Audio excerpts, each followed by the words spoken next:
Noch Richte über de Jesus händ sich überall verbreitet. Und sogar der König Herodes hätt defo gehört. Der Herodes hätt gesagt, der Johannes, wo ich Hallo schöpfe, isch wieder Uferstande.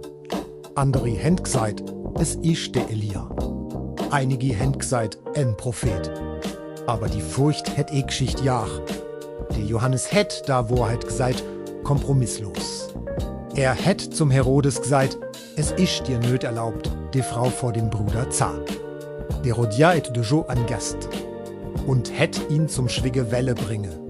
Der Herodes hätte Johannes Loh verhafte und ins Gefängnis Loh werfe.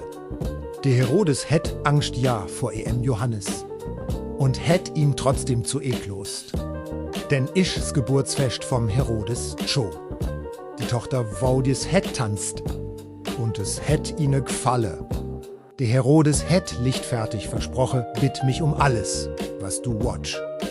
Sie hätt ihre Moeta gefrogt. Und d'Antwort isch tödlich Gesi. Sie hätt gesagt, gib mehr. Der Job vom Johannes de Täufer. Der Herodes isch tüf betrübt Gesi. Aber gefangen. Im Stolz und Ei der Angst. Er hätt der Befehl geh. Und der Johannes isch im Gefängnis hingerichtet worden. Seine Jünger sind Cho, händ zien Körper gno. Und ihn in es Grab gleit. Reuisch nöt bues. Leitur ich nöt schliche wie Dummcher zu Gott. Sünd verhärtet Scherz und Angst lot is dem eng vor de Wahrheit wähle. Aber der Herr bütet on Weg zurück, bues. Bekenntnis, Barmherzigkeit und Erneuerich. Der Johannes erinnert üs, Moed seit da Wahrheit, egal was es schostet. Wel hüt bues statt Stolz. Kommentier. Herr, vergib mir.